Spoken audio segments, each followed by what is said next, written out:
Arturo Suárez. La información fue gota a gota, una situación que no se había visto en el país. Ivonne de la Cruz. Nos toca la tarea de evitar las especulaciones que lamentablemente va a costar trabajo para el pueblo de México aceptar. Rafael Lule. Me deja mucho la duda de la situación de cómo se maneja. Los medios no se nos permitió a ver cómo estaba la situación. Perspectivas periodísticas.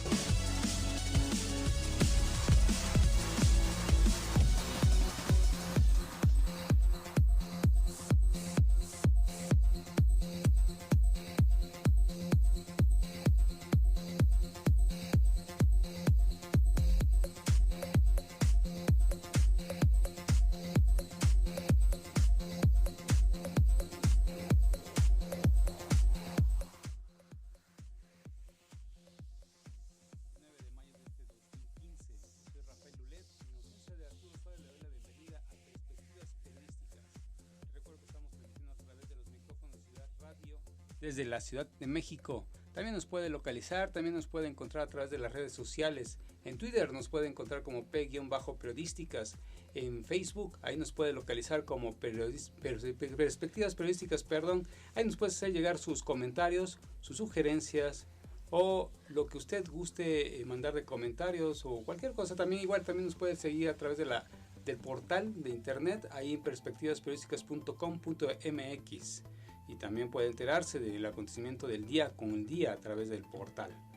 Y bueno, pues antes de arrancar esta transmisión, le doy la bienvenida a mi amiga y conductora Ivonne de la Cruz. ¿Cómo estás, Ivonne? ¿Qué tal, Rafa? Muy buenos días. Gracias, bienvenidas a todas las personas que nos están escuchando. Les agradecemos y les hacemos la invitación para que se quede con nosotras, con nosotros en los próximos minutos aquí en Perspectivas Periodísticas. Mauricio Vega, ¿cómo estás?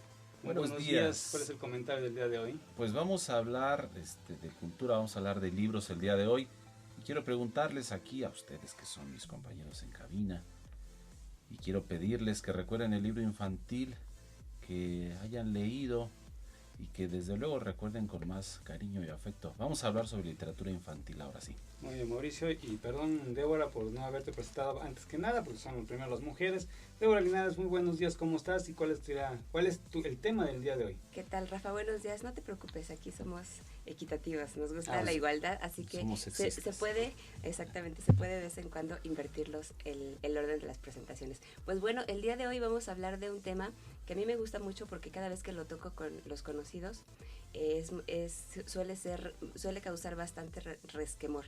Yo le llamé espionaje facebookero, pero en realidad de lo que vamos a hablar es el espionaje que se da entre personas a través de las redes sociales. No estoy hablando de espionaje del gobierno, ni de las organizaciones, ni mucho menos. Vamos a hablar de persona a persona, de qué se trata cuando espiamos el perfil social de los otros. Pues muy bien, ya lo escucharon, amigos, pues quédese, no se despegue de los dispositivos móviles o de su computadora para que pueda seguirnos a través de la señal de ciudadradio.mx. Y bueno, el editorial de hoy se lo vamos a dedicar al escándalo que ha acontecido a nivel mundial sobre lo que está alrededor de la FIFA. Fueron dos acontecimientos que sucedieron en la semana. Uno de ellos, de la detención de algunos funcionarios de la FIFA por cuestiones de sobornos y blanqueo de dinero y corrupción, y por otro lado pues la reelección, digamos así, del titular de la FIFA, y pues bueno, pues Blatter, para ser exacto, pues precisamente lo que estamos comentando y vamos a platicar el día de hoy.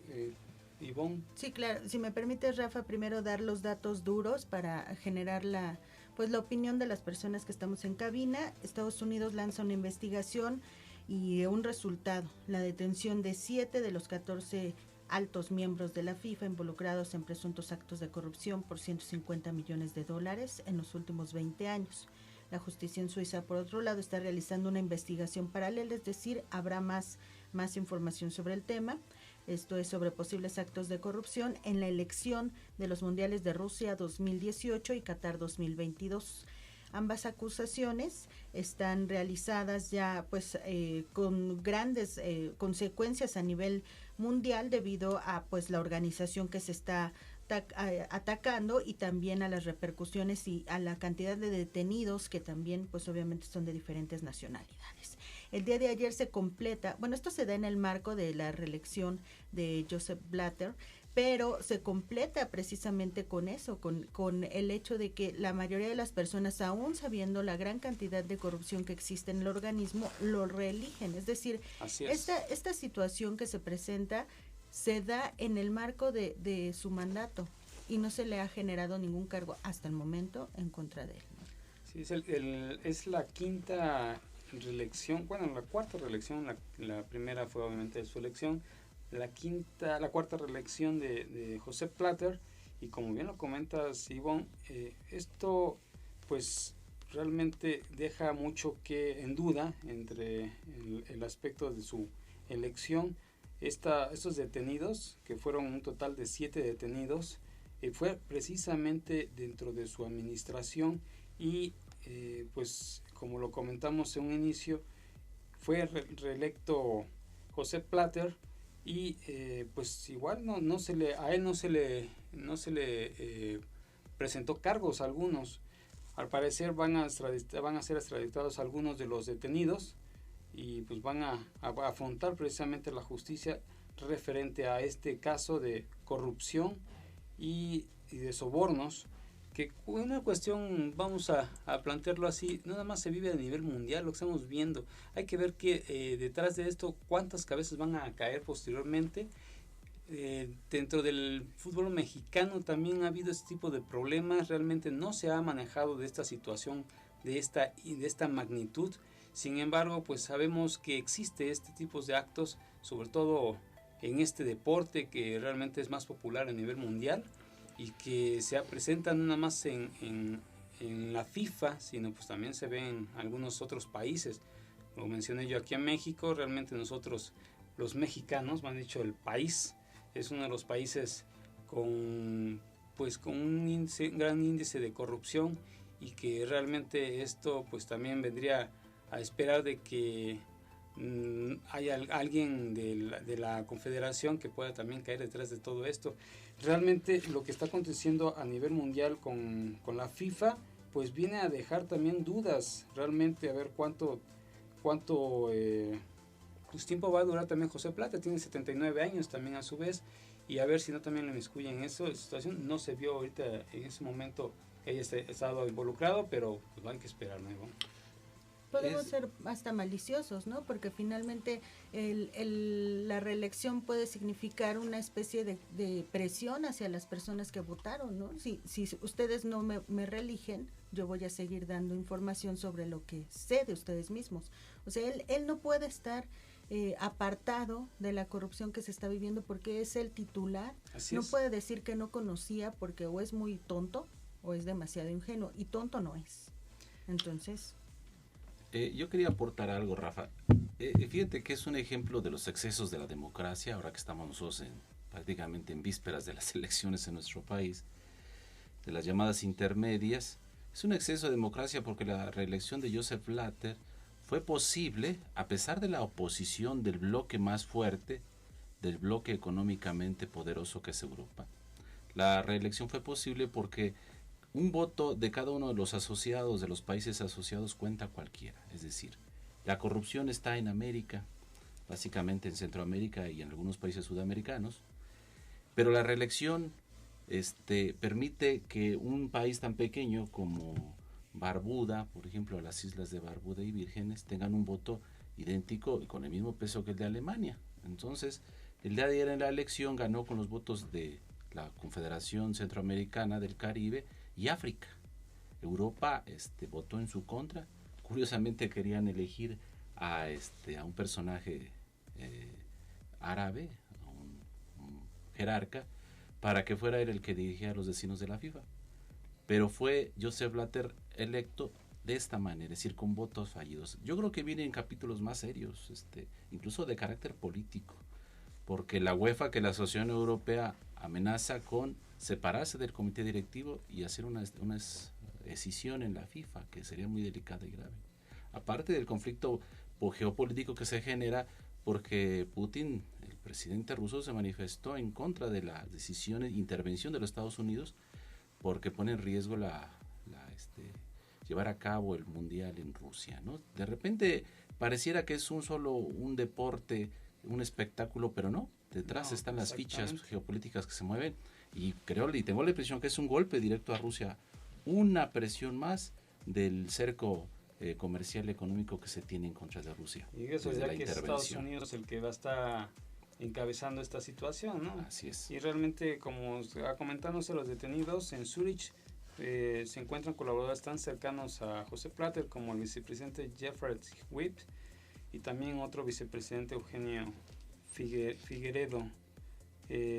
Pues realmente vamos a esperar a ver qué sucede posteriormente con esto. Como tú lo planteas, como tú lo estás analizando, Mauricio, no es descabellado. Realmente estamos viendo que Estados Unidos a nivel político está confrontando a los que quieren rebatirles el poder, como en el caso de China. Y en este caso también de Rusia, ¿no? Así es, y entonces la amenaza de la división de la FIFA será histórica, ¿eh? Europa no lo quería Joseph Butler. Ayer de hecho se abstuvo en la elección en la que ganó. Hubo dos momentos de la elección. Perdió en la primera y en la segunda se abstuvieron los europeos, que son un bloque de 30 países. Los más poderosos está Italia, España, Inglaterra, Alemania. Pero no pudieron, porque es uno de los riesgos de la democracia. Aquí el voto cuenta y no importa la jerarquía, ¿no? No como en algunas sociedades autorales, como alguna vez tú y yo sabemos, que pesaba el ingreso que aporta, porque Alemania aporta a la FIFA pues porcentualmente, quizá el 5 o 10%, por ejemplo, mientras países como Guatemala pues no aportan ni el 0.01%. México votó a favor de José Platter, ¿no? Es de la CONCACAF, entonces los intereses económicos se juegan ahí de países pequeños. Exactamente. Pues bueno, pues tiene mucho donde plantearse, de analizarse. Hay que esperar los acontecimientos posteriores y pues por el momento lo dejamos ahí para que usted haga su reflexión, su perspectiva. Por el momento vamos a un pequeño corte y regresamos.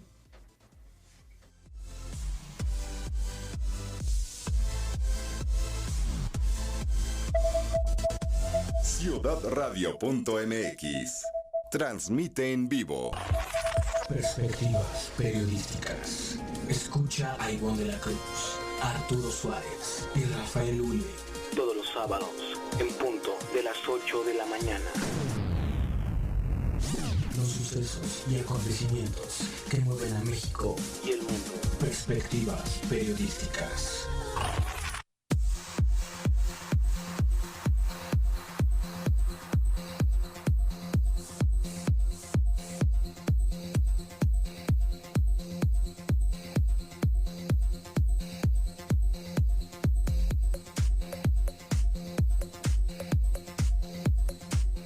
Perspectivas periodísticas. Débora Linares, nos planteaste un tema interesante que vas a analizar el día de hoy. Claro que sí, Ivonne. Buenos días nuevamente. Y pues les comentaba hace unos minutos que hoy voy a hablar acerca de lo que es el espionaje que se da entre las personas, sobre todo entre aquellas que son importantes en nuestra vida, ¿no? Cómo solemos visitar sus perfiles en redes sociales y lo que solemos obtener de ello. Todos, bueno, yo recuerdo desde que era muy niña, muy joven, compraba incluso revistas, ¿no? Para estar al día en las noticias de las personalidades, por no decir artistas, que para mí tenían algún interés, algún significado, ya fuera un cantante, fuera un actor, qué sé yo. Entonces, bueno, esto ahorita en la actualidad hay mucha más facilidad para que nos enteremos de ellos, pero no solamente de ellos, también hay mucha más facilidad para que nos enteremos de la vida de los demás, ¿no? Lo que suele suceder en esta parte del espionaje en las redes sociales es que, pues bueno, como tenemos la libertad de simplemente teclear un nombre y nos aparecen N cantidad de resultados, sobre todo de los perfiles, insisto, de las redes sociales, más allá de que haya colaborado en algún trabajo o lo que sea, pues bueno, podemos ahí meternos. Quiero también mencionar que este tema no es algo nuevo, ¿no? Antes nos enterábamos de la vida de las demás personas, pues a través de las noticias que escuchábamos en el entorno familiar y en el entorno social, ya fuera en la colonia o cuando íbamos a visitar a nuestros parientes o nuestros amigos, nos enterábamos de la gente que nos interesaba, ¿no? Incluso por ahí, al menos en mi familia, era muy muy penado el hecho de hablar de alguien que no estuviera presente, ¿no? Era así de no puedes hablar de alguien que no esté presente, no puede defenderse. Pero bueno, ahora no es necesario que hablemos, ahora simplemente con que nos sentemos en la computadora de manera anónima podemos obtener esa información. ¿Y a quién espiamos, no? En principio. Bueno, pues espiamos, puede ser que los padres espíen a sus hijos, sobre todo en la etapa adolescente, en la etapa joven, donde pues están así como pues queriendo descubrir los chavos el mundo y estas cuestiones de relacionarse y de pertenecer a los grupos, pues bueno, los papás es una manera que tienen de alguna forma de enterarse qué está sucediendo en su vida. También solemos espiar a nuestras exparejas, ¿no? Eso es algo bien común porque, bueno, finalmente cuando, ya lo hemos dicho, cuando hay el rompimiento, pues tenemos todavía como ese lazo que nos une a ellos y que finalmente, pues con el tiempo, lo saludable es que se vaya a romper, pero que a veces no sucede y bueno, pues ahí nos actualizamos. También solemos espiar decía yo, a los personajes famosos que nos interesan y bueno, eso más que espionaje, pues es como para ver qué novedades hay. Solemos espiar también a nuestros jefes, ¿no? O a nuestros subordinados. Ya hemos tenido casos muy recientemente, sobre todo en los últimos años, de las empresas que suelen de alguna forma googlear, como le llamamos ahora, a los aspirantes a los puestos a fin de saber qué es de su vida, ¿no? En vez de ir y preguntarle personalmente qué haces, a qué te dedicas, cuál es tu ideología, etcétera, lo que hacemos es de alguna forma ir a su perfil y entonces obtener la información. También a mí me llama mucho la atención que solemos estar muy pendientes de nuestros enemigos acérrimos, ¿no? En este caso, pues no sé, ya sea que si somos mujeres y solemos pelear mucho de repente, pues espiamos a la persona, hombre, mujer o quimera que sea. Mujer o demonio. Exactamente, y solemos a través de eso obtener información. Y bueno, esos son solo algunos de los ejemplos que a mí se me ocurren y que, bueno, a lo largo de la experiencia con la gente que platico es la información que he recabado.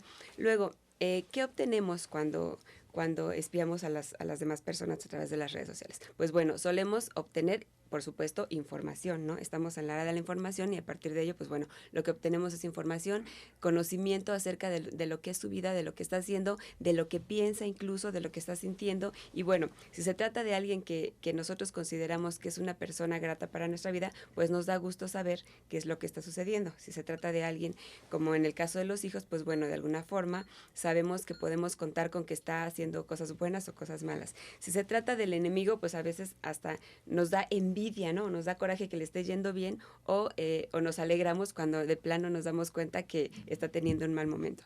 En el caso, por ejemplo, de las personalidades, pues bueno, solemos obtener información para ver a lo mejor la tendencia de la moda, cómo se está vistiendo, qué es lo próximo que va a hacer en cuanto a discografía, no sé, etcétera. Entonces, bueno, ese es el tipo de información que obtenemos. Ahora, ¿qué hacemos con la información? ¿Qué hacemos con esa información que obtenemos? Pues bueno, dependiendo de lo que se trate, y aquí ya nada más me voy a abocar a las personas que son, digamos, buenas para nuestra vida o malas para nuestra vida, en el sentido de qué sentimientos tenemos hacia ellos.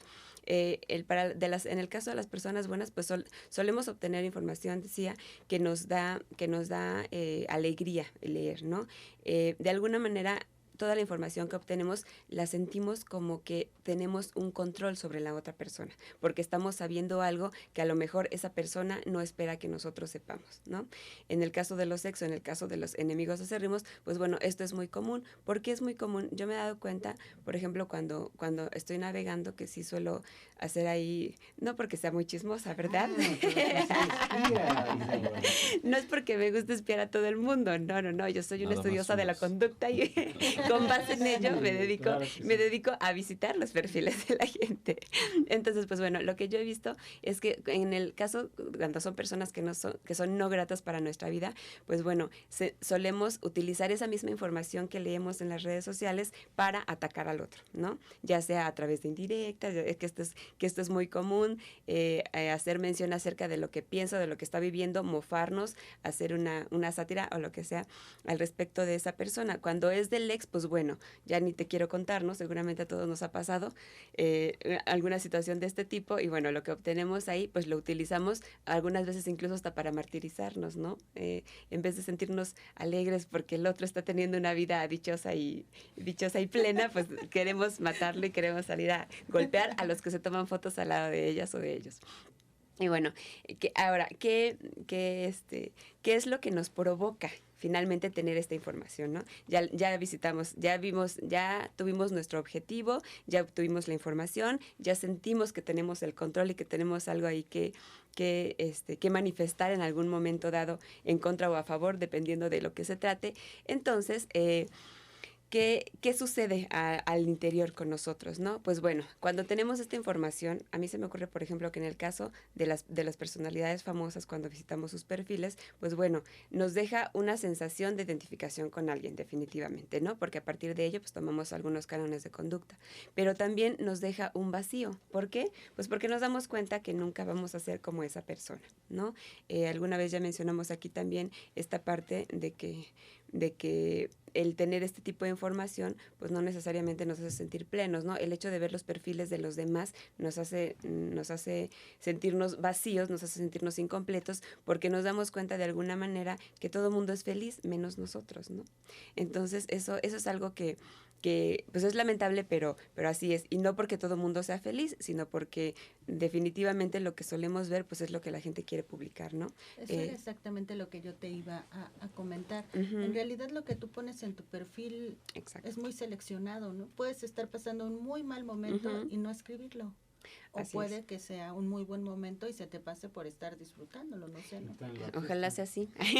Ese sería el consuelo de los que espían para entristecerse, que los perfiles también se miente con mucha facilidad. Así es. Yo recuerdo una amiga, tu compañera de trabajo, una vez espiando su perfil, como dices tú, y decía por ahí, anotaba entre como su profesión, colaboradora de Gabriel García Márquez. No, hombre, llegué al día siguiente. Si ya quisieras, ¿eh? Pero lo escribes y cualquier persona que lo visita lo ve y puede que haya quien se vaya con la finta. Con la finta, claro, por supuesto. De hecho, eso es lo que pasa, desviándonos un poco del tema, eso es lo que pasa con lo que escribimos precisamente en nuestros perfiles. Sería interesante tratar el tema un poco más a fondo, pero lo cierto es que tienes razón, Ivonne, lo que hacemos es algo muy seleccionado y bueno, sobre todo lo hacemos seleccionado, pero ¿por qué lo hacemos seleccionado? Pues finalmente por querer impresionar al otro, ¿no? Eso es lo que hacemos. Finalmente lo que escribimos en Facebook, en cualquier red social en la que estemos, las fotografías que subamos a cualquier red social es para impresionar al otro, ¿no? Dices, ay, me tomo una selfie y salí de lo más linda, pero entonces viene Rafa Lula y sube una foto mía cuando estoy hablando y me veo fatal, entonces imagínate lo que es. Un sábado a las 7 a las 7 de la mañana recién levantada, ¿no? Después de la farra. Exactamente, entonces eso no es... Ruinas. No, cállate, ni me menciones el torito, ¿verdad, Pablo? Débora saliendo del torito. Y gracias al doctor Padilla, ¿no? Exactamente. Bueno, entonces, de las sensaciones, regresando un poco al tema, de las sensaciones que nos produce, pues esta necesariamente nos hace sentir menos, ¿no? Y finalmente, cuando esto hacemos, que visitamos los perfiles en particular de algunas personas, pues tiene que ver con el autoestima que estamos manejando. Ojalá sea, a mí me gustaría que fuera algo momentáneo, pero en general es gente que tiene baja autoestima, ¿no? Que se dedica, en pocas palabras, si subes una foto donde te ves súper guau y las últimas vacaciones en Europa, pues bueno, tiene que ver con que tienes esa necesidad de reafirmarte a través de lo que los demás ven de ti. Esto también ya lo hemos tocado, tiene que ver con que nuestra autoestima está basada a partir de lo que los demás piensan de nosotros, ¿no? Y bueno, finalmente esta sensación de vacío, esta sensación de no satisfacción, pues de alguna forma, otra vez, creemos que si nos comparamos con los demás a través de los perfiles sociales vamos a sentirnos mejor, pero lo cierto es que muy pocas veces lo logramos, ¿no? Es aquella vieja frase que yo recuerdo de mi juventud no muy lejana, cuando alguien hablaba de los demás y decía, es que esa persona no tiene vida propia. A mí me parece que era una frase muy acertada y que aquí aplica muy bien, porque finalmente lo que está haciendo uno es vivir a través, primero, de una computadora, ¿no? Escondidos en el anonimato, con la libertad de poder visitar los perfiles de quien quieras, pero también a través de los comentarios que haces y a veces de manera anónima, no siempre, o de manera indirecta para digamos, salvaguardar un poco la identidad de quienes están involucrados, o también para de alguna forma la sensación que eso te está dando, ¿no? Es como el ser el chismoso moderno desde mi punto de vista, porque bueno, finalmente estás muy pendiente de la vida de los demás, pero estás de alguna manera vaciando tu vida. Entonces, yo creo que en este caso, pues sí, se vale espiar, sí, se vale, por supuesto, todos tenemos sentimientos en relación con las demás personas, pero lo que sí es importante, pues que no perdamos de vista que lo que, como bien dice Mauricio, lo que hay en esos perfiles, pues es desde mi punto de vista, mucha simulación, ¿no? Es algo que es también muy cotidiano en nuestra sociedad, tener la simulación. Y bueno, es tan fácil también simular a través del anonimato o de la ahora sí que del favor que nos hace el poder estar presentes virtualmente, que finalmente, por favor, no se desgasten en visitar los perfiles y en alegrarse porque al otro le está yendo mal o sentirse mal porque al otro le está yendo bien, porque como por ahí bien dicen también, pues para comprender qué está sucediendo en la vida del otro necesitaremos estar en sus zapatos, ¿no? Así que pues olvidémonos de visitar perfiles para tirar mala leche o para sentirnos mal porque a Alex le está yendo muy bien. Total, pues le va a ir muy bien, pero seguramente también nos extrañó en su momento. Así que a echarle ganas y pues nada de andar ahí haciendo espionaje mala onda. Y no creyendo todo lo que ponen ahí, ¿no? Así es. Detrás de esa gran sonrisa, al 2 minutos después hay una gran tristeza, sí, con mucha frecuencia. Claro, y nosotros mismos lo sabemos porque seguramente nosotros en algún momento lo hemos hecho, ¿no? Muy bien, pues nos estamos escribiendo, ¿no, Lobo? Claro que sí, esperemos que ahora sí, el próximo martes.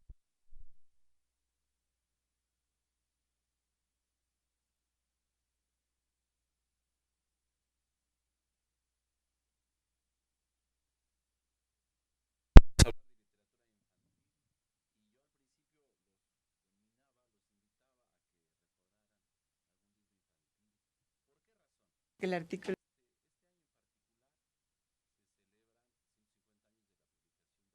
El artículo.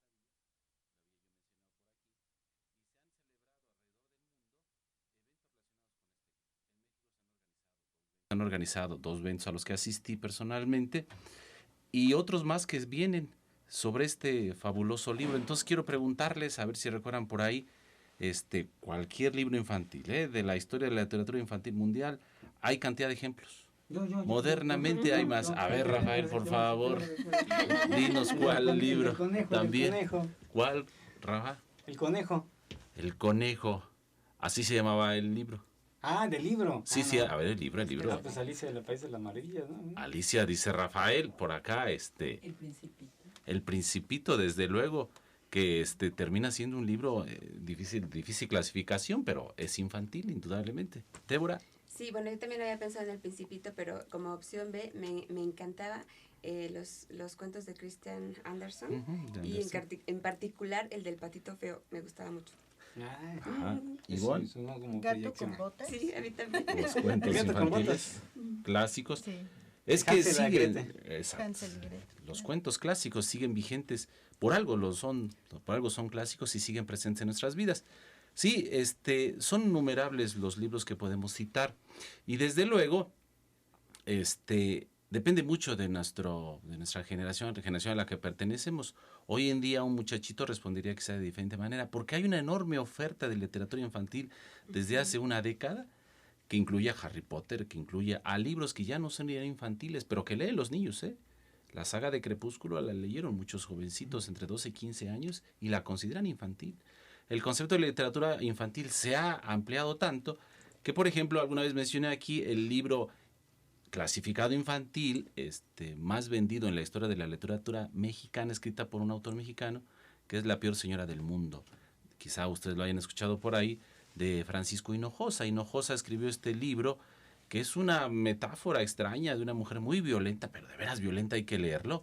Es una de las ediciones de lujo del Fondo de Cultura Económica.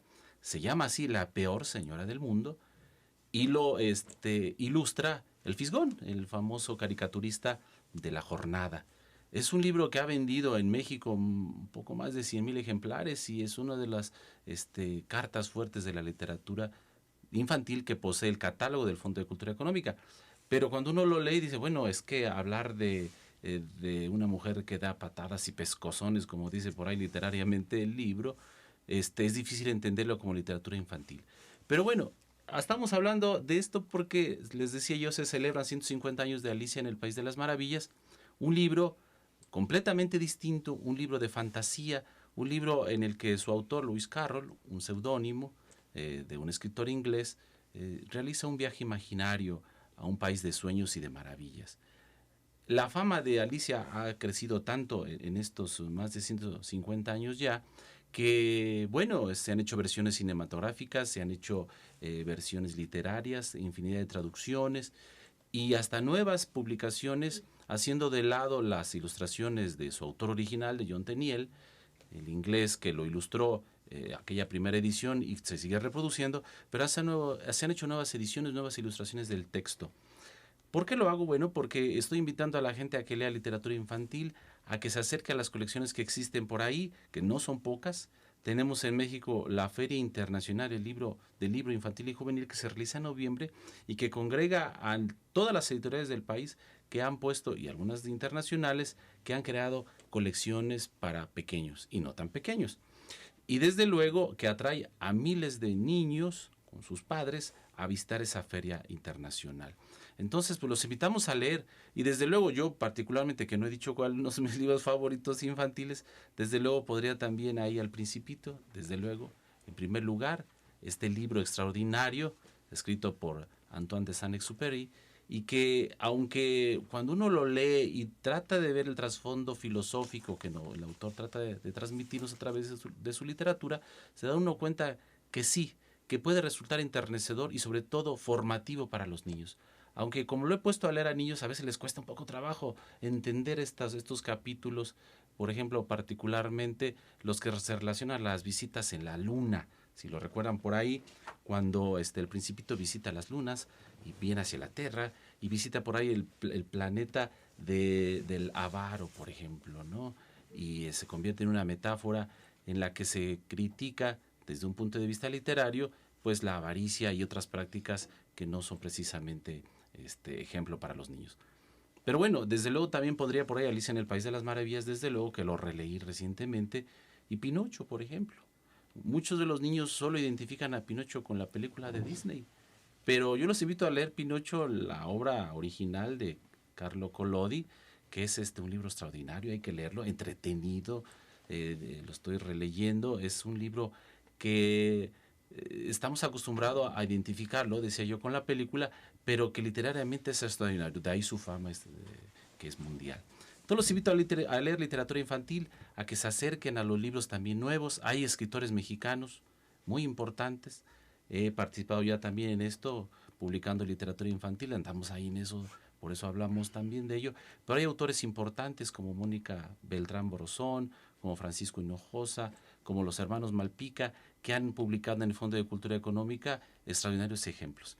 Y desde luego, uno de ellos, el más destacado, a mi opinión, a pesar de que Francisco Hinojosa es el más famoso, es Juan Villoro, que también el escritor, miembro de la Academia Mexicana de la Lengua, el escritor Villoro, que ha publicado también libros infantiles, y que bueno, vale la pena acercarse y leerlos por ahí, porque se convierten en libros para todas las edades. Esto de infantiles es realmente relativo. Entonces, la verdad, por ahí algunas compañeras no les gusta del trabajo, no les gusta leer literatura de otro género porque suele espantarlas, ¿no? Y entonces la literatura infantil puede ser una opción. Está bien escrita y aunque va dirigida a un público infantil, nos permite la fantasía que a veces dejamos de lado. Ese sería el comentario, Rafael. Muy bien, Mauricio, pues ya lo escucharon, amigos, hay que leer y sobre todo pues basándose en lo que es la cuestión de la literatura infantil, que realmente es impresionante tanto para chicos y grandes. Así es. Pues eso es una manera muy fácil para poder introducirse a la lectura y pues hay que aprovecharla, ¿no, Mauricio? Claro que sí, invitar a la gente, se vienen algunas ferias importantes ya en el país, hay que acudir a ellas, ¿no? Siempre es grato, simplemente visitarlas. Bueno, Mauricio, pues muchísimas gracias por el comentario, estamos escuchando dentro de 15 días, ¿no? Aquí estaremos hablando de literatura, otra vez vamos a hablar de otros textos y con mucho gusto lo haremos, Rafa. Bueno, pues vamos a una pequeña pausa y continuamos.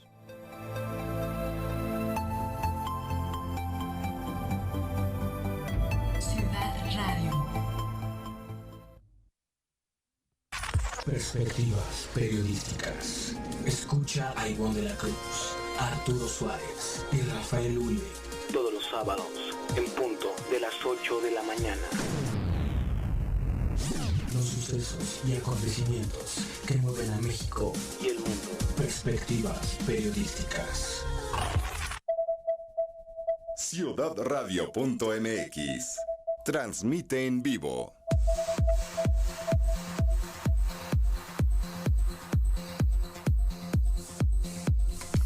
Ciudadradio.mx.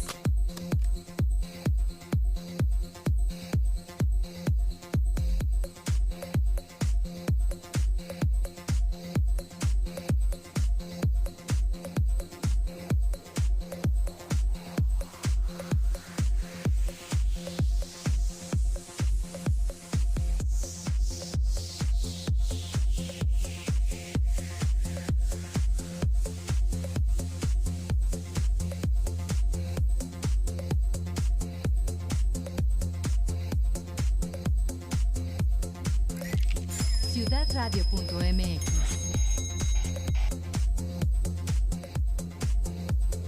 En Perspectivas Periodísticas, en esta ocasión vamos a platicar con Erika Cristina Pérez Campos, quien es candidata delegacional por Movimiento Ciudadano en la delegación Cuauhtémoc, a quien le damos la bienvenida y los buenos días. ¿Cómo estás, Erika? Buenos días, Rafa. Buenos días, chicos y chicas. Con mucho gusto aquí estamos. Erika, ¿cómo es que llegaste a Movimiento Ciudadano? Bueno, es una larga historia, pero sé que tenemos poco tiempo, trataré de ser breve. Después de constituir en México una compañía transnacional automotriz que generó miles de empleos para las familias mexicanas que aún el día de hoy están beneficiando, decidí incursionar en la materia parlamentaria. Para mí era muy importante hacerlo, derivado de que yo sabía que ahí se tomaban las decisiones más importantes que dirigen el rumbo del país. Así es de que dentro del ejercicio de mi compañía, cuando terminamos 8 años de gestión, decidí quedarme en México, en lo que mi ex jefe en Japón decidía dónde íbamos, a cuáles de los 3 países de Latinoamérica. Y ahí es donde yo me involucro con todo el tema parlamentario. Y no nada más eso, sino mi corazón empieza a ser rozagante por amor por mi patria y paso todo un proceso muy, muy importante de formación, donde aprendo toda la materia, la aprendo bien, al grado de que, bueno, realicé la última iniciativa de ley federal para regular casas de empeño en contra del agio y la usura que se comete por la gente más vulnerable. Ahí es cuando yo decidí poner los talentos y tal vez dones que tenía al servicio de la patria y tuve que someterme ahí a un proceso importante para despedirme de mi ex compañía. Erika, tengo entendido que lo que estás comentando tienes una maestría en cuestión de democracia y parlamento, ¿no? Sí, sí. En el Senado de la República dan diversos seminarios, diplomados y bueno, yo no tenía derecho porque realmente no era ni de planta ni de sindicato. Pero conforme a mi ardillita, fui a ver a la gente de recursos humanos y les expliqué mi vocación de servir y sobre todo mi gran inquietud de aprender, en donde yo estaba, en la Secretaría Técnica de entonces Convergencia, ahora Movimiento Ciudadano, y tuve oportunidad de estudiar bastante respecto del derecho parlamentario, pero con la inquietud de aprender más, ingresé entonces a la UNAM, a estudiar la maestría en Democracia y Parlamento en convenio con la Universidad de Salamanca, España. Muy bien, Erika. Y platícanos, ¿cómo es que fuiste electa o sí, como precandidata, supongo yo, como candidata ahorita actualmente en Movimiento Ciudadano? Bueno, yo realicé un trabajo creo que importante. Constituimos junto con un grupo de 20 líderes, Va por Amor, Va por México, Asociación Civil. El nombre, como siempre, lo dice todo. Y ahí tuvimos experiencias bastante importantes en cuanto a apoyar a grupos vulnerables.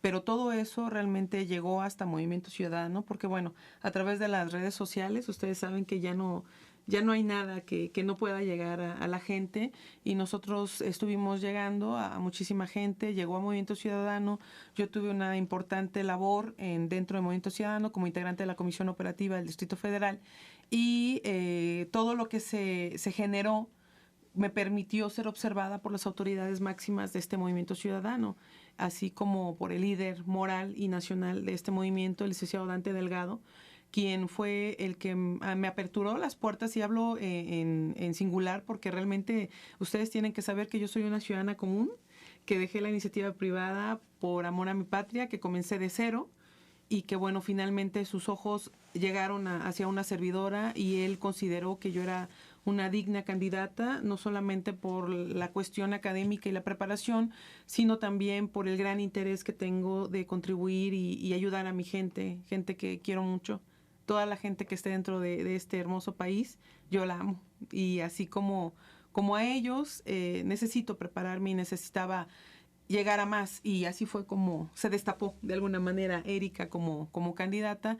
Y bien lo dices, como precandidata, bueno, quiero comentarles, yo por un ejercicio electoral dentro de Movimiento Ciudadano, me registré como candidata a diputada local, candidata a diputada federal, pero el que tenía la última palabra, pues bueno, era Dios y las autoridades, por supuesto, que me vieron en esta posición y fui muy sorprendida cuando fui llamada por el líder nacional de este movimiento y me pidió que fuera al frente del proyecto en la delegación Cuauhtémoc. En ese momento, al pensar en el tema de recursos y todo lo demás, porque considero sí que las personas que están como contendientes, ellos son políticos de carrera, digámoslo de esa manera, y tienen sus ahorritos, digámoslo de esa manera también. Y bueno, pensaba a lo que me iba a enfrentar, pero también afuera me estaban esperando mis líderes, me estaban esperando mis vecinos, mi gente, que estaban inquietos porque sabían que su amiga iba a ir a alguna parte y ellos querían trabajar. Así es de que fui muy valiente, siempre poniendo que no tenía recursos, pero que tenía un corazón dispuesto y acepté. Una delegación muy complicada, realmente, como tú lo mencionas, con algunos personajes o actores políticos de trayectoria. Estamos comentando entre de estos personajes Ricardo Monreal y José Luis Muñoz Soria, este último quien fue también ya en algún momento delegado en el 2006-2009 y que posteriormente estuvo tanto en la Asamblea como en la Cámara de Diputados. Ricardo Monreal, qué decir, exgobernador del estado de Zacatecas y exsenador también, una trayectoria de ambos políticamente hablando, contendiendo en una delegación muy importante en la Ciudad de México como es la delegación Cuauhtémoc, en donde no nada más tiene una población bastante considerable, sino también en la cuestión comercial, es una de las más importantes en el Distrito Federal, es en la delegación en donde, Erika, precisamente estás contendiendo. ¿Cuáles son tus propuestas para todos los que se encuentran viviendo en esa demarcación? Dices bien, las personas con las que contiendo, la gran mayoría los conocen, de hecho, los medios, ¿verdad? Yo quiero agradecer exactamente a este medio, a todos ustedes que están aquí conmigo, que nos abran la puerta no a Erika, sino a Movimiento Ciudadano y a los ciudadanos que represento, que son miles. Los medios de comunicación han sido, no quiero llamarles viles ni crueles, ¿verdad? Pero han tenido a bien no tomarme en cuenta, ni en debates, y si lo llegan a hacer, no quiero decir tampoco nombres, podría ser bueno que lo dijera para que la gente misma sepa quiénes son, pero bueno, no quiero contaminar, simplemente ponen mi nombre a la mitad o simplemente me omiten, ¿no? Es muy interesante esta contienda porque a pesar de que he participado, si no yo creo que en el 95% de los debates, parece que en todos, a excepción de uno que no pudimos ya acudir por cuestión de agenda y porque la gente para mí es lo más importante, en este supuesto realmente no me han dejado en desventaja. Creo que se entiende lo que quiero decir. Y no nada más a mí, sino a los ciudadanos que acotan, ¿no? Porque la información es muy importante. Más con estos personajes que son tomados en cuenta por televisión, por periódico, no sé qué sucede, ¿no? Realmente, insisto, tienen sus ahorritos y hacen uso de él como mejor quieren. Ellos piensan que es mejor invertirles a los medios de comunicación que arreglar sus calles, ¿verdad? Yo, de verdad, si estuviera en una situación así, créanme que me pondría a podar árboles yo con mi gente, ¿no? Y trabajar en conjunto y dar una muestra de lo que podemos hacer juntos. Porque una propuesta, la que considero más importante de este proyecto ciudadano que yo encabezo, es hacer legítima, no hacerla porque bueno, ya está en nuestra Carta Magna, pero sí realizarla, llevarla a cabo, la legítima inclusión de los ciudadanos en la política. Es muy importante tomarlos en cuenta para la toma de decisiones de esta administración. Todas las gestiones que se lleven a cabo deben de ser con el fin primordial de beneficiar a los vecinos de la demarcación de la delegación Cuauhtémoc. Es muy importante.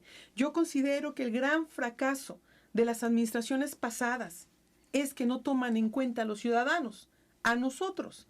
De verdad me atrevo a decir que la gente ya no quiere saber nada del tema electoral ni del tema político, detesta a los políticos, no quiere escuchar ya, está con un hartazgo demasiado sensible, ¿no? Yo cuando me acerco a ellos me confunden a veces, ¿verdad? Por obvias razones, porque traigo todo lo que es el cuadro electoral, pues la campaña y demás. Ellos piensan que soy política, pero gracias a Dios cuando me acerco y toco su mano tan solo, ellos saben que yo no soy política, que tuve la necesidad, sí, de incursionar porque no existe otra manera de ayudar a mi gente. Lo intenté y lo seguiré intentando con Va por Amor, Va por México, Asociación Civil. Sin embargo, el artículo 1 de esa acta que te hace firmar el notario, el mismo que da fe, dice que tú no puedes involucrarte en cuestiones de iniciativa de ley y tampoco en política. Así es de que lo han logrado otros personajes como la señora Wallace, que merece mi respeto. Tuvo que pasar una situación muy, muy delicada que, bueno, yo creo que le quebró el ser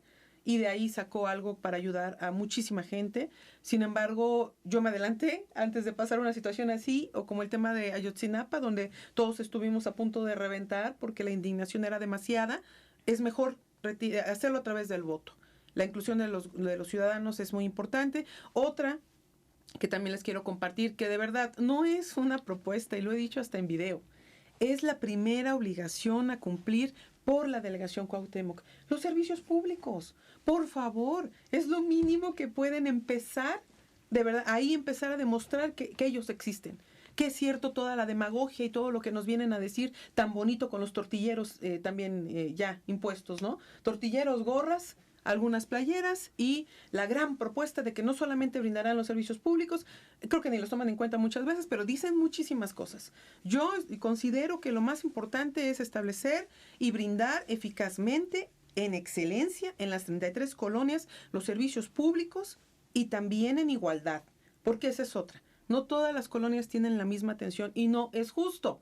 Comencemos con una verdadera democracia. Y fuera de eso, con un programa general de luminarias que esté en las 33 colonias, insisto, ahí ya podemos hablar de un tema de seguridad, que tan bonito no lo ponen, ¿verdad? Sí, pero comienza con una situación que a mí me dé la seguridad de que vas a realizar más acciones para ver por la integridad mía y de mi familia, de mi entorno, de mis vecinos, que bien se pueden llegar a acuerdos importantes. Para eso las negociaciones políticas, una materia que a mí me encantó dentro de la maestría, que a mí me dijo mi mentor, Erika, esto es lo suyo. Está usted bien posicionada en cuanto a una negociación política y eso puede beneficiar en algún momento al sector que usted decida representar. En este sentido, pienso coadyuvar con el gobierno local, gobierno federal, por supuesto, si ellos me permiten, solamente como un gestionador, como la que interviene a favor de los ciudadanos, sería el vínculo entre los ciudadanos de la demarcación de la Delegación Cuauhtémoc y todo lo demás. Son muchas propuestas, pero bueno, se las comparto. Nada más esas. Y lo demás pueden checar en Yo Decido y EDF y Candidato Transparente 3x3, que estoy muy contenta de haberme quedado algún día hasta las 5 de la mañana, rellenando todos los requisitos, pero lo que me motivaba a pesar del ardor de espalda es que los ciudadanos se lo merecían y ahí está para todos ustedes 11 propuestas. La última de ellas es someternos, y digo someternos porque dentro del gobierno ciudadano, la inclusión de ellos a través de sus representantes sociales, a través de comités vecinales, todos nos vamos a someter a una votación, toda la administración, si somos dignos y estamos cumpliendo, o si no, nos tenemos que retirar. Esa es una consulta ciudadana que deseará la ciudadanía si nos quedamos o le seguimos. Y si le seguimos con mucha más fuerza, por supuesto. Lo que Marcelo Ebrard ha dicho en sus spots, pues, el personaje más connotado del movimiento ciudadano, la permanencia en el poder, ¿verdad? Usted está hablando de una propuesta de Movimiento Ciudadano a nivel nacional que fue designada por la Comisión Nacional Operativa, el órgano máximo de este movimiento, donde el presidente de esta comisión es el licenciado Dante Delgado y donde no es parte el señor Marcelo Ebrard. Él no estuvo dentro de esta toma de decisiones y propuestas, si bien fue el interlocutor, el emisor de la misma, esta fue tomada en otra parte. Y con independencia de que sea a nivel federal, propuesta de Movimiento Ciudadano, es algo que su servidora ha tomado a bien por honor. Pero es interesante la idea de la permanencia y someterse a la revocación del mandato, como lo dice. Bueno, finalmente Marcelo Ebrard lo ha hecho público por ser una figura muy conocida, pero es interesante la idea de la revocación. Ahora bien, la contienda de la delegación es complicada, es fuerte. No sé. Los opositores son de peso, pero creo que hay que luchar por un cambio siempre. Pues bueno, pues tuvimos con nosotros a Erika Cristina Pérez Campos, como lo comenté, candidata delegacional en Cuauhtémoc por Movimiento Ciudadano. Muchas gracias, Erika. Gracias, rápidamente, Rafa. ¿nos pudieses facilitar tus redes sociales? Sí, bueno, mi Face personal, que ya no es personal, es de todos, Erika Cristina Pérez Campos, y también tengo una fanpage, Erika C. Pérez Campos. Erika es con C y con K, así lo encontrarán con mucho gusto. Ahí van a encontrar todo respecto a su servidora, todo el trabajo que ha realizado, todos los sectores que con un radar he observado y a los que quiero servir, y con mucho gusto a través de las redes sociales podemos estar en contacto. Hay muchísima gente que me ha buscado y por estas mismas, derivado, insisto, de que los medios de comunicación no nos dan la oportunidad. Y sí, mi amigo, tiene usted razón, es una contienda muy difícil, más en completa desventaja en cuanto a recursos económicos, en cuanto a medios de comunicación, pero les puedo decir a todos los que nos acompañan aquí en cabina y también a los que nos hacen favor de escucharme, que esta campaña austera la llevo con mucha dignidad. Son miles y miles de ciudadanos que quieren un cambio real. Yo soy una ciudadana común, sí, pero bueno, hay valentía, nos gira la ardilla, como no, hay un corazón enorme dispuesto y también hay la fuerza de un búfalo para representar a mi gente. Me preocupan mucho mis niños, mis jóvenes, no son mis hijos, pero de verdad que me duelen y pretendo preparar un mejor futuro para ellos con acciones. Aquí la demagogia, la oratoria es un arte, pero no vengo a orar, vengo a decir exactamente lo que todos o una gran mayoría, por lo menos con los que yo me encuentro, queremos y necesitamos. Nada está escrito, el único que tiene el poder de todo, si es que alguien lo considera así, es Dios, y de ahí en fuera la ciudadanía, que es la fuerza más importante de nuestro amado México. Fuera de ahí, los demás contendientes pueden hacer 1000 estrategias, como compra de voto, como obligar a la gente a que vaya a sus mítines, todas las competencias desleales que ellos realizan y que no permiten a la ciudadanía tomar una decisión valiente, un voto concientizado, por supuesto. Y yo les invito a que este 7 de junio voten por Movimiento Ciudadano. Es una excelente opción, de verdad se los digo, donde la inclusión de los ciudadanos es lo más importante. Y en el caso de su servidor, en la Nación Cuauhtémoc, nada está escrito. Todo deriva exactamente de la votación y de la decisión que tomen. Yo estoy para servirles y en ningún momento estamos caminando con la esperanza de a ver cuántos votos sacamos. No, estamos caminando en victoria, por amor a México. Muchas gracias. Muy bien, pues muchísimas gracias, Erika. Nos vamos a un corte y continuamos.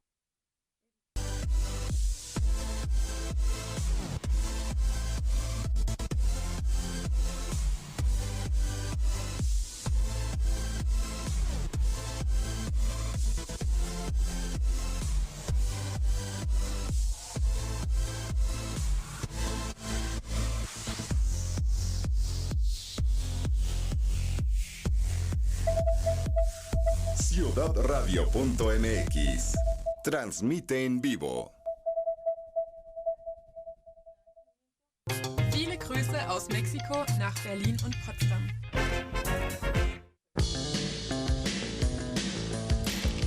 Ciudadradio.mx. Perspectivas periodísticas. Escucha a Ivonne de la Cruz, Arturo Suárez y Rafael Uribe. Todos los sábados, en punto de las 8 de la mañana. Los sucesos y acontecimientos que mueven a México y el mundo. Perspectivas periodísticas.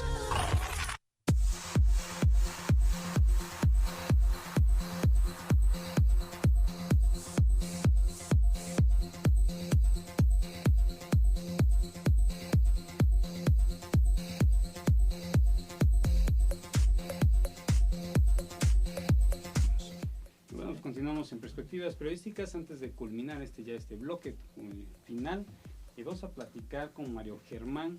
Ya lo tuvimos la semana pasada, el líder de taxistas nos había anunciado sobre una marcha que se iba a llevar a cabo el día lunes. Se llevó a cabo, de hecho ahí estuve presente, fue muy sonado, es precisamente una noticia que se ha discutido durante la semana y que ha inclusive pues digamos tocado varios varios lados, inclusive llegó hasta el Estado de México y otros lados más. Platícanos, Germán. Tengo una duda en las cuestiones de la polémica que tienen ustedes contra esta empresa que se llama Urbes. Uber. Perdón. ¿Nos podrías platicar esta situación? Más que nada también fue parte de lo que es la marcha, ¿no? Pues mira, decirte que hay un grupo de liderazgos muy importantes dentro de la Ciudad de México que están muy avesados en el tema de Uber.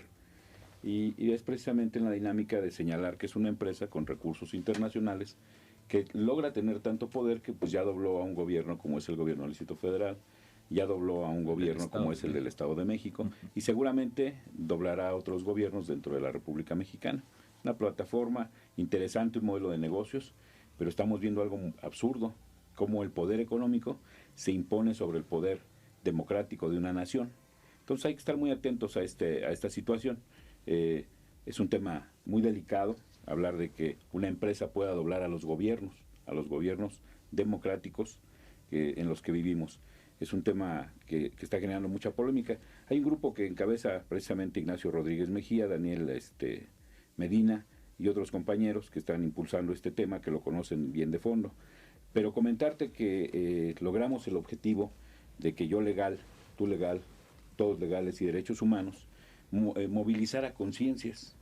El conteo es de más de 20,000 seres humanos que participaron en este despertar ciudadano del gremio. Un gremio de transporte público que no nada más es taxi, microbús, autobuses, es hablar de todo el transporte.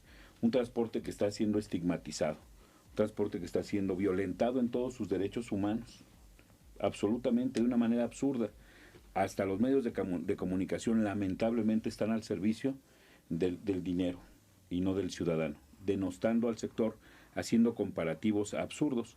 Pero bueno, esto ya se pondrá en manos de la Comisión Nacional de Derechos Humanos del Distrito Federal y además también con el alto comisionado de la ONU para que monitoree este tema que es muy delicado. Nosotros anunciamos una movilización y como respuesta encontramos que se monta todo un aparato brutal de granaderos en la Ciudad de México, con el ánimo, yo creo que de desvirtuar el fondo del asunto.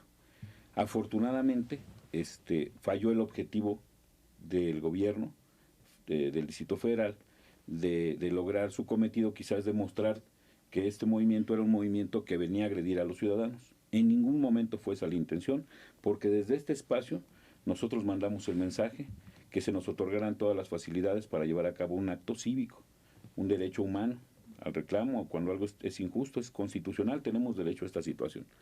De tal suerte que afortunadamente el movimiento no tuvo situaciones que lamentar. La cuestión mediática, absurda, una inversión tremenda para señalar que era un movimiento que venía a bloquear calles y que iba a ser, eso es falso. De manera muy responsable, venían distintos grupos de taxistas a inconformarse, los encapsulan, de manera muy responsable el movimiento, les pide a todos los compañeros que dejen sus unidades y que marchen hacia el Ángel de la Independencia, a la concentración. Y de ahí hacia el Zócalo. En el Zócalo, antes de llegar al Zócalo, había una valla tremenda de granaderos ya circundando todo lo que era la zona centro. Nosotros respetuosamente llegamos al punto y en todo momento, hasta donde llegamos al punto del Palacio de Bellas Artes, ahí ya nos esperaba. Se pueden ver las imágenes, son enormes, nada más que se desvía de manera perversa el fondo del asunto. Entonces se pueden ver perfectamente bien las imágenes de cuántos granaderos estaban a la expectativa. Caray, o sea, ojalá ya se operaran contra el transporte ilegal, que es el reclamo muy sentido de todo el gremio. O sea, es una lucha por la legalidad, o sea, es aplicar el Estado de Derecho y las leyes en la Ciudad de México y en la nación. Entonces, montar todo este aparato para denostar al gremio por un reclamo justo. Yo creo que al doctor Mancera no le han llegado bien los mensajes. Doctor Mancera, desde aquí le enviamos un cordial saludo, decirle que alguien en su equipo no está haciendo bien el trabajo, que no le están pasando la agenda correcta. Efectivamente, su secretario, por un lado, el licenciado Rufino, declara que va a haber un operativo contra Uber, contra estas empresas que traen estas aplicaciones y contra la piratería, pero inteligentemente dice, pero veremos, es algo que no será inmediato. Caray, o sea, despreciar de esa forma a todo el sector con más de 20,000 seres humanos que marchan de manera respetuosa a hacer un reclamo justo y dejarlos allí en el limbo, pues no se vale, ¿no? Y después por el otro lado que salga el jefe de gobierno a desmentirlo, quiere decir que no hay ahí una muy buena conexión, ¿no? Pero lo más importante, el tema de fondo, el respeto a los derechos humanos. Se están violentando los derechos humanos, no solo del gremio del transporte, de todos los habitantes de la Ciudad de México. Es muy delicado estigmatizar, es muy delicado la discriminación. ¿Qué ejercicio tan interesante hacen en todos los medios de comunicación?